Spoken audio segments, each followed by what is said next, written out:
A springtime deluge, more water than berries. Well, folks, you know what they say about the best laid plans? They often end up submerged under a foot of water, especially when Mother Nature decides to throw a curveball. That's right, this past spring and early summer decided to give my poor berry farm a good old-fashioned soaking.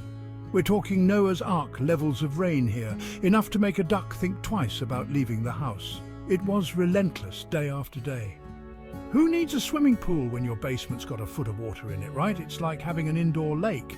I mean, sure, it's not exactly ideal for storing your prize-winning jams and jellies, but hey, look on the bright side. Free indoor water feature. It's all about perspective, people. Sometimes you just have to laugh to keep from crying. Of course, the humour wears off a bit when you realise the extent of the, shall we say, renovations Mother Nature has decided to bestow upon you. Trees down, branches scattered about like a giant game of pick-up sticks, and enough mud to make a hippopotamus feel right at home. It's a real mess. It's enough to make a chap reach for the nearest bottle of, well, let's just say something strong and preferably berry-flavoured. A little liquid courage never hurt anyone. Still, as they say, when life gives you lemons, make lemonade.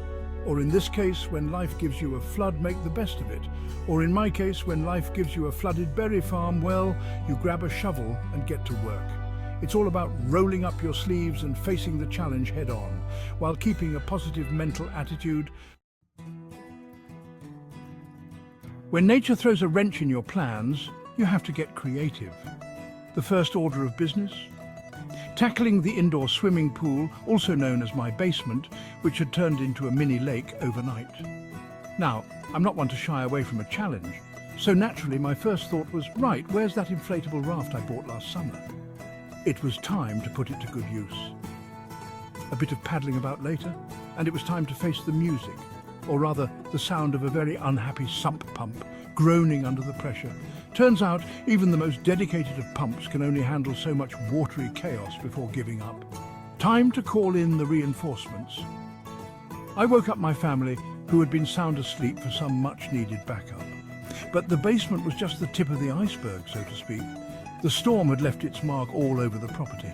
Remember those fallen trees I mentioned? They were everywhere, creating a chaotic scene. Yeah, well, turns out one of them had taken a rather unhealthy interest in my fence, causing quite a bit of damage. Not exactly the kind of treehouse I had in mind. It was more like a tree crash. Still, on the bright side, at least I wouldn't have to worry about firewood for the winter. The fallen trees would keep us warm. Every storm can bring with it a rainbow. Life in the countryside is full of surprises, and you just have to roll with the punches. Sheetrock surgery and earth-moving damage control on the berry farm. With the indoor pool situation somewhat under control, it was time to turn my attention to the great outdoors.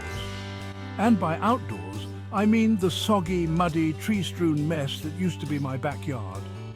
It looked like a scene straight out of a disaster movie. First things first, sheetrock removal. The walls had taken quite a beating from the flood. Now, I'm not going to lie, there's a certain satisfaction that comes with taking a sledgehammer to a soggy wall. It's therapeutic, really. Each swing felt like a small victory against the chaos. Plus, it's a good workout. Who knew home repair could double as exercise? Who needs the gym when you've got a flood-damaged basement, right? It's like a full-body workout with a purpose. But all joking aside, it had to be done. The moisture and mould were relentless. Moisture and mould are not a recipe for a happy home or a productive berry farm, for that matter. Next up, earth moving.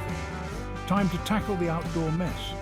Well, not exactly earth moving on a grand scale, more like a strategic reshaping of the land, more like persuading the terrain to slope away from the house. It was all about redirecting the water flow. A bit of digging here, a bit of filling there, and a lot of patience.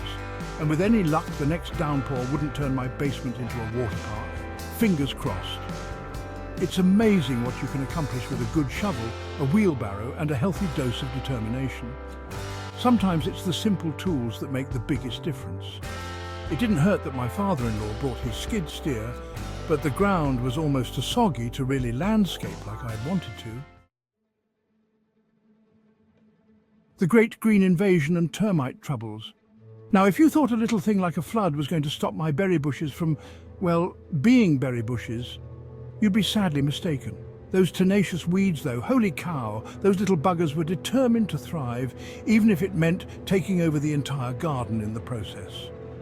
Weeds, it seems, are completely unfazed by natural disasters. I swear, I turned my back for 5 minutes and the place looked like something out of Jurassic Park. Giant ferns, towering dandelions, rogue vines attempting to scale the apple tree. It was a botanical free-for-all out there. But the real kicker? Termites. Yes, you read that right. Termites.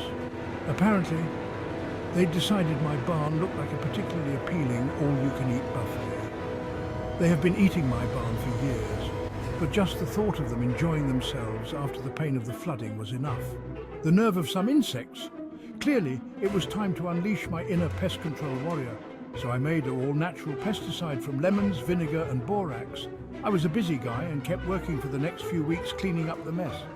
Anyway, like I always say, berries are sweet, but life is sweeter. We will see you on the next edition of Sweet Berry Farm.